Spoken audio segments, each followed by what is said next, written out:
Presiden Republik Indonesia Joko Widodo meninjau langsung perkembangan penataan kawasan Puncak Waringin di Labuan Bajo, Kabupaten Manggarai Barat, Senin 20 Januari 2020. Kawasan seluas 1.300 meter persegi tersebut akan menjadi salah satu destinasi wisata prioritas yang disiapkan pemerintah dan sedang dikembangkan menjadi sebuah kawasan industri pariwisata. Presiden mengatakan kawasan Puncak Waringin yang menjadi bagian dari kawasan strategis pariwisata nasional atau KSPN Komodo nantinya juga akan didesain, dirancang agar dapat menjadi sebuah kreatif hub atau suatu bangunan tempat orang-orang kreatif bisa berkumpul dan berkarya. Kawasan kreatif ini akan menghubungkan produk-produk dari usaha kecil, mikro, dan menengah setempat dengan para wisatawan yang datang ke Labuan Bajo.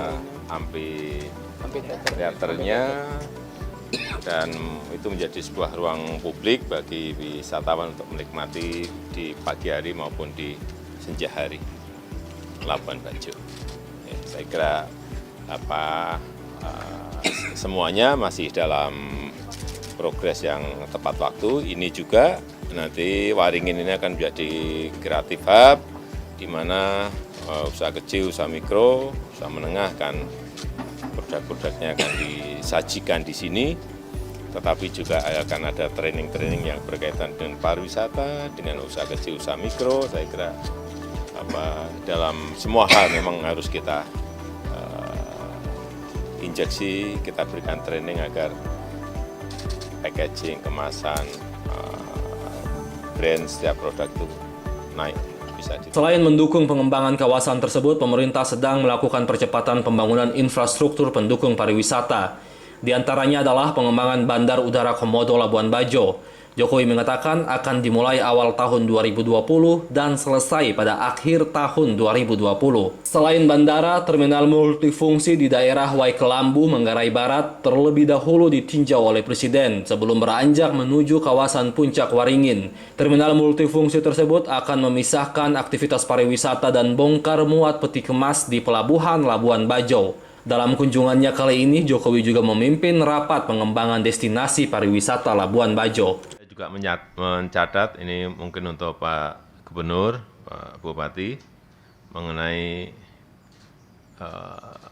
masih banyaknya tanah sengketa yang ada di sini. Ini tolong menjadi catatan karena ini juga menjadi perhatian dari para investor yang ingin menanamkan modalnya di sini.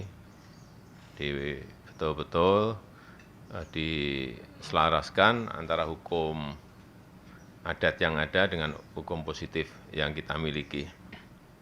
Kemudian juga yang berkaitan dengan kapal besar yang masuk ke Labuan Bajo. Ini saya minta juga semuanya terregistrasi.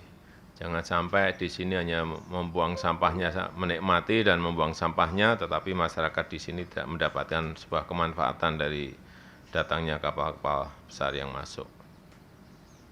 Saya juga melihat, ini yang keempat, mengenai sampah, baik sampah di darat maupun di laut, mungkin perlu kita acarakan. Dalam kunjungannya, Presiden Jokowi juga meresmikan Hotel Iyana Bay Komodo. Hotel milik swasta ini secara khusus dipersiapkan untuk menunjang Labuan Bajo sebagai destinasi wisata bersegmen super premium di NTT. Didampingi oleh Ibu Negara Iriana Joko Widodo, Presiden juga membawa tim menteri yang sangat lengkap. Tampak Menteri Pariwisata dan Ekonomi Kreatif Wisnu Tama, Menteri Pekerjaan Umum dan Perumahan Rakyat Basuki Hadi Mulyono, Menteri BUMN Erick Thohir, Menteri Perhubungan Budi Karya Sumadi, Menteri Sekretaris Negara Praktikno. Selain itu, juga hadir staf khusus Presiden, ada Mas Belva Syah Devara, dan Gubernur NTT Victor Laiskodat. Jadi Rudolf, AFB TV melaporkan. Di 2023. Sehingga